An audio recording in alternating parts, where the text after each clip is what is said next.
Barek building এলাকার অভিযান চালিয়ে সার্কেল এসপি বিধান আবিদের নেতৃত্বে ডাবল মরিং থানার sub inspector Jamil, sub inspector নজরুলের নেতৃত্বে আরও 2-3টা টিম একত্রিত হয়ে আমরা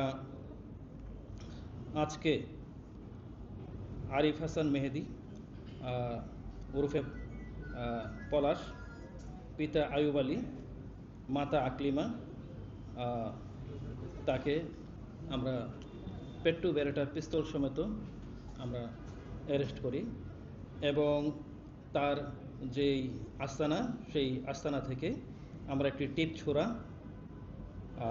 চাইনিজ কোরাল, 2টি ছড়ি, একটি গামছা, একটি বালিশ, 4টি লোহার রড, একটি স্লাই রেঞ্চ আমরা জব্দ করি এবং এর জব্দ করার পরে তাকে ব্যাপক জিজ্ঞাসাবাদের প্রেক্ষিতে আমরা কিন্তু ওই পেট্টু বেরেটা 7.62 mm পিস্তল আমরা উদ্ধার করি এবং সেই সাথে 50 রাউন্ড আমরা অ্যামুনিশন ঘটনাস্থল থেকে আমরা উদ্ধার করি। অপরাধী চক্রকে ধরার জন্য আমরা ইতিপূর্বে অনেক দিন আগে থেকে আমরা চেষ্টা করে যাচ্ছি। আপনারা সবাই জানেন, এটা মিডিয়াতে আসছে, পত্রপত্রিকাও আসছে।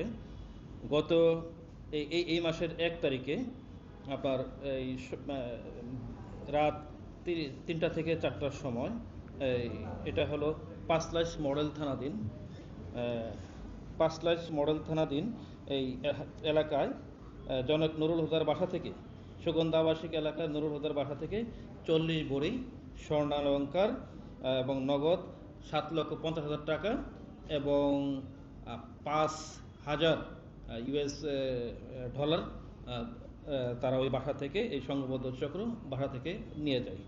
তো এরই প্রেক্ষিতে আমরা তাদেরকে ইন্টারসেপ্ট করার এক পর্যায়ে দেখা যায় শ্রাবণ নামে টানা 7মবারের মতো বেস্ট টিস্যু পেপার ব্র্যান্ড হিসেবে স্বীকৃতি পেয়েছে বসুন্ধরা টিস্যু। এই অপরাধী চক্রের এক সদস্য, সে একটি প্রাইভেট কারে করে আপনার কুমিল্লার দাউদকান্দি এলাকার বিভিন্ন জায়গায় অবস্থান করে। তো আমরা সেখানে অপারেশন পরিচালনা করি। আমাদের উপস্থিতি টের পেয়ে তারা ওই রামগড় দিয়ে এসে হাটাজারি দিয়ে আপনার চলে যায় কর্ণফুলীর উপরে CFL ফার্টিলাইজার এলাকাতে চলে যায়। তো সেখানে আমরা আমার টিম পাঠাই, সার্কেল এসপির নেতৃত্বে আমরা ওইখানে টিম যাই।